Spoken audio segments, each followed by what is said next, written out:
दोस्तों, एक बार फिर से आपका स्वागत है हमारे YouTube चैनल में द अर्थ मिस्ट्री। आज मैं आपको रहस्यमयी किला और रहस्यमयी समुद्र और कुछ रहस्यमयी मंदिरों के बारे में बताऊंगा, जिसके रहस्य सुनकर आपके होश उड़ जाएंगे। यदि आपको ऐसी वीडियो पसंद आती हैं तो हमारे चैनल को सब्सक्राइब कीजिए और बेल नोटिफिकेशन को दबाना ना भूलिएगा। तो आइए चलते हैं वीडियो की तरफ। मैं हूँ आपका नाहरगढ़ का ऐतिहासिक किला। मेरा निर्माण 1734 में शुरू हुआ था। मुझे जयपुर के संस्थापक सवाई जयसिंह ने बनाया था।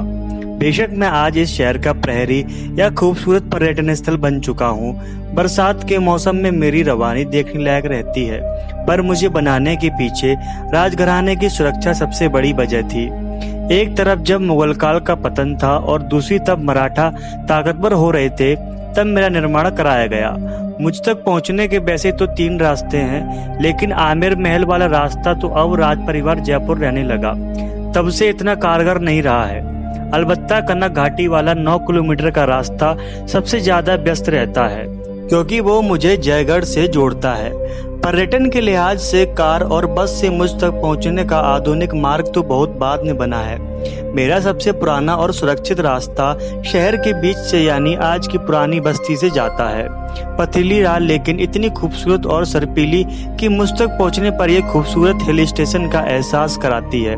इस रास्ते से ज्यादातर पैदल या दोपहिया वाहन चालक रिस्क लेकर चढ़ते रहते हैं। वैसे राजाओं के जमाने में तो यहाँ से राज परिवार हाथी, घोड़े और कहार पर सवार होकर जाते थे। वैसे मेरे आंगन में 2 और खासियत है। पहली, यहाँ राज परिवार का खजाना था। दूसरी, यहाँ कैदियों या अपराधियों को नजरबंद किया जाता था। कहते हैं कि यहाँ शहर की मशहूर नृत्यांगना रस कपूर को भी कैद रखा गया था। साथ ही अवध के नवाब बाजिद शाह को भी इसमें शरण मिली थी। वैसे इसका मूल नाम सुदर्शनगढ़ था, लेकिन बाघों के निवास की वजह से इसका नाम नाहरगढ़ पड़ा। लेकिन कहा यह भी जाता है कि नाहर सिंह भोमिया का मंदिर बना, इसीलिए भी इसका नाम नाहरगढ़ हो गया। महाराजा सवाई राम सिंह ने भी 1868 में इसका विकास कराया और महाराजा माधो सिंह मेरे भीतर माधवेंद्र महल बनाया था, जिसमें 9 अलग अलग सेक्शन बने हुए हैं, जिसमें रानियों का निवास भी रहा था। मेरे आंगन में बरसात के पानी पीने लायक बनाए रखने के लिए खूबसूरत बावड़ियां भी बनाई गई, जो आज भी पानी को बचाए रखने में सक्षम है। मेरे एक हिस्से में बना ऐतिहासिक पड़ाव दीपावली पर सबसे ज्यादा आकर्षण का केंद्र बनता है, जहां से लोग शहर की खूबसूरती को निहारते हैं। यह देखते हैं कि ये शहर अब कहां से कहां तक फैल गया और फल फूल रहा है। लेकिन नाहरगढ़ आज भी यह दोहराता है कि बेशक मैं ऊंचा हूं और मुझ तक पहुंचना थोड़ा दूभर है, लेकिन सच में सुरक्षित हूं। हमेशा एक निगहबान की तरह शहर को सुरक्षा देता रहूंगा। राजस्थान में कई ऐसे मंदिर हैं जिनकी खूबसूरती और रहस्य आज भी लोगों को अपनी ओर आकर्षित करते हैं।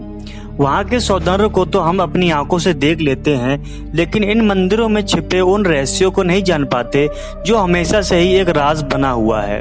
आज हम बात कर रहे हैं ऐसे ही एक मंदिर की, जो बाड़मेर जिले के किराड़ू में है। कहा जाता है कि यहाँ पर रात में सोने वाला इंसान या तो हमेशा के लिए सो जाता है या फिर वह पत्थर की शक्ल ले लेता है। बाड़मेर के किराड़ू मंदिर की हकीकत इसके इतिहास में छिपी है। कोई कहता है कि मुगलों के कई आक्रमण झेलने की वजह से आज ये जगह बदहाल है, लेकिन यहाँ के स्थानीय लोगों की माने तो एक साधु के शाप ने इस मंदिर को पत्थरों की नगरी में बदल दिया। ऐसी मान्यता है कि काफी वर्षों पहले यहाँ एक तापसी साधु अपने शिष्य के साथ रहता था। एक बार वे देशाटन के लिए गया, लेकिन अपने प्रिय शिष्य को गांव वालों के भरोसे आश्रम में ही छोड़ गए। उन्हें भरोसा था कि जिस तरह से गांव के लोग उनकी सेवा करते हैं, ठीक उसी तरह से उसके शिष्य की भी देखरेख करेंगे। लेकिन सिवाय एक कुमारन किसी ने भी उस अकेले शिष्य की सुध नहीं ली। साधु जब वापस लौटा तो शिष्य को बीमार देखकर वह क्रोधित हो गया।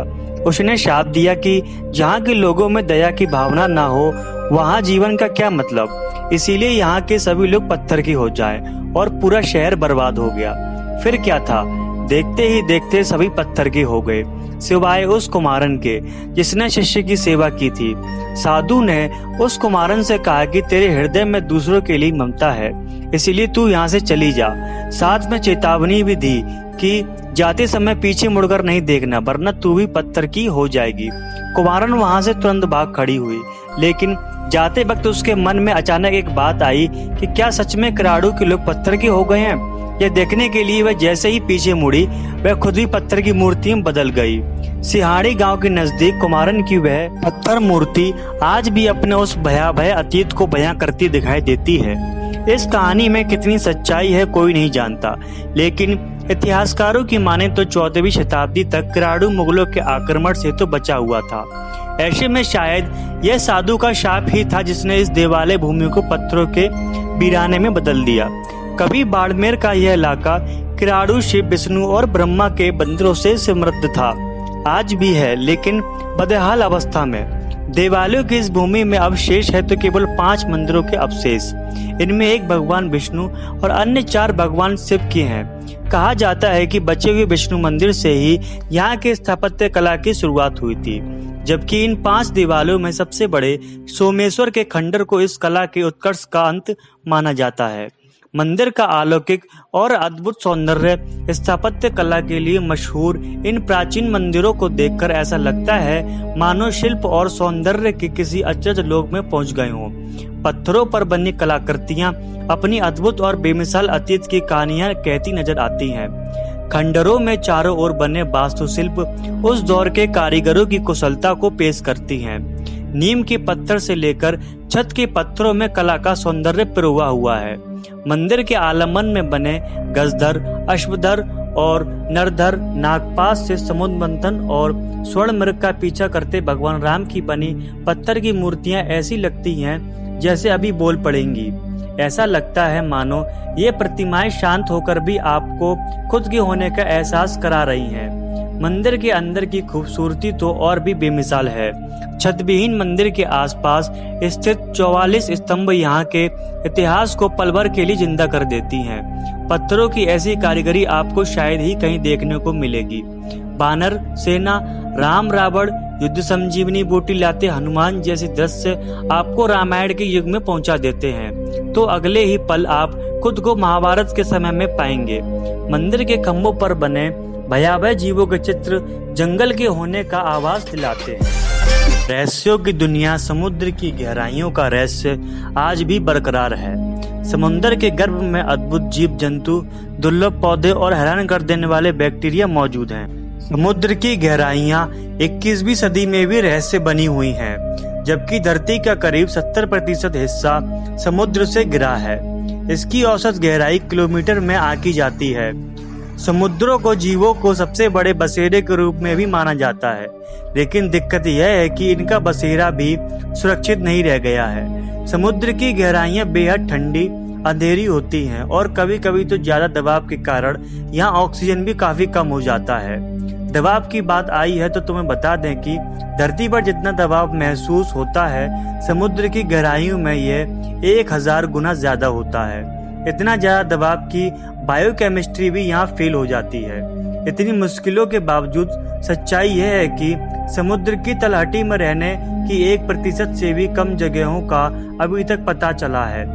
जानते हैं समुद्र की गहराई के इस 1% में रहने वाले जीवों और वनस्पतियों की किस्मों के बारे में। समुद्री दुनिया के अद्भुत जीव गहरे समुद्र में अजीब रहन सहन वाली दुनिया में शार्क, डरावनी शक्लों वाले ड्रैगन जैसी दिखने वाली मछलियां रहती हैं।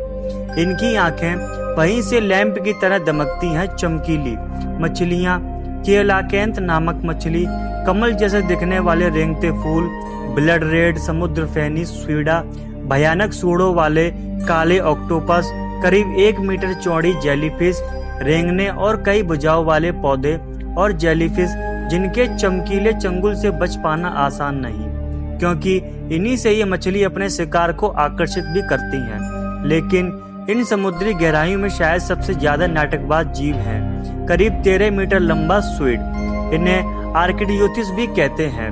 हाल में पहली बार इन्हें जिंदा पकड़ने में कामयाबी मिली है। यह करीब 15 मीटर लंबा जीव है, लेकिन इसे कभी जीवित नहीं देखा गया।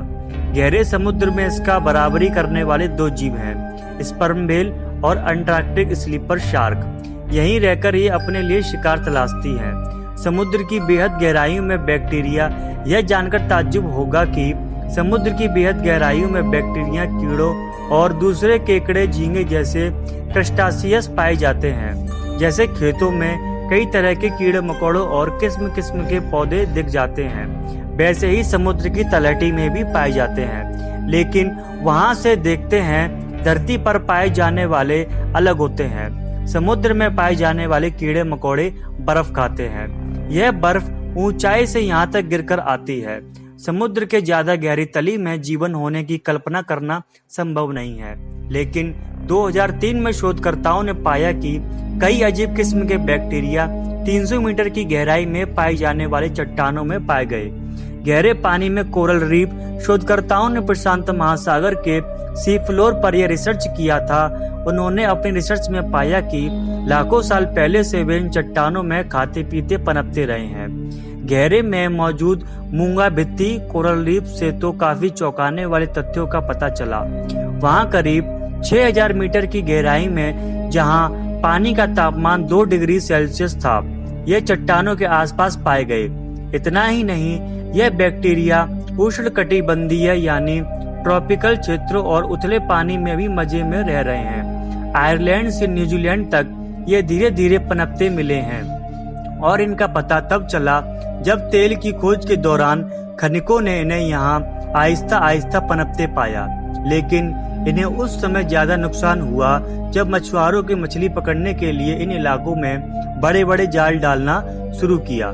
समुद्र में 2 मीटर लंबी बैक्टीरिया इन जाल से मूंगा भित्तियों को कितना नुकसान हुआ होगा। केवल 2002 में नार्वे के नजदीक 100 वर्ग किलोमीटर क्षेत्र में ये भित्तियां देखी गई थी। लेकिन कीड़ों की बात करें तो 2 मीटर लंबी रिप्सिया पचिटिला नामक बैक्टीरिया भी इन्हीं समुद्रों की बहुत गहराई में पाई जाती हैं। इसी तरह समुद्र के भीतर 121 डिग्री सेल्सियस की गर्मी में भी कुछ बैक्टीरिया को जीवित पाया गया है। खास बात तो यह है कि समूची पृथ्वी पर पाए जाने वाले पर्वतीय श्रृंखलाओं में से एक है 70,000 किलोमीटर लंबे समुद्र के भीतर का पर्वतनुमा क्षेत्र। समूचे समुद्र में ऐसे करीब 1 लाख बड़े पर्वतनुमा क्षेत्र हैं जहां मछुआरों को टोली अपने उपकरणों से बड़े स्केल पर मछलियां मारने में लगे। रहस्यों से भरे मंदिर। ऐसे कई मंदिर हैं जहां तहखानों में लाखों टन खजाना दबा हुआ है। उदाहरण के लिए केरल के श्री पद्मनाभम मंदिर के 7 तहखानों में लाखों टन सोना दबा हुआ है। उसके 6 तहखानों में से करीब 1 लाख करोड़ का खजाना तो निकाल लिया गया है, लेकिन 7वें तहखाने को खोलने पर राज परिवार ने सुप्रीम कोर्ट से आदेश लेकर रोक लगा रखी है। आखिर ऐसा क्या है उस तहखाने में कि जिसे खोलने से वहां तबाही आने की आशंका जाहिर की जा रही है। कहते हैं कि उस तहखाने का दरवाजा किसी विशेष मंत्र से बंद है और वह मंत्र से ही खुलेगा। वृंदावन का एक मंदिर अपने आप ही खुलता और बंद हो जाता है।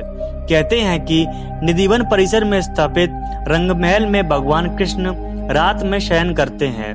रंगमहल में आज भी प्रसाद के तौर पर माखन मिश्री रोजाना रखा जाता है। सोने के लिए पलंग भी लगाया जाता है। सुबह जब आप इन बिस्तरों को देखें तो साफ पता चलेगा कि रात में यहाँ जरूर कोई सोया था और प्रसाद भी ग्रहण कर चुका है। इतना ही नहीं, अंधेरा होते ही इस मंदिर के दरवाजे अपने आप बंद हो जाते हैं। इसीलिए मंदिर के पुजारी अंधेरा होने से पहले ही मंदिर में पलंग और प्रसाद की व्यवस्था कर देते हैं। मान्यता के अनुसार यहाँ रात के समय कोई नहीं रहता है, इंसान छोड़िए पशु पक्षी भी नहीं।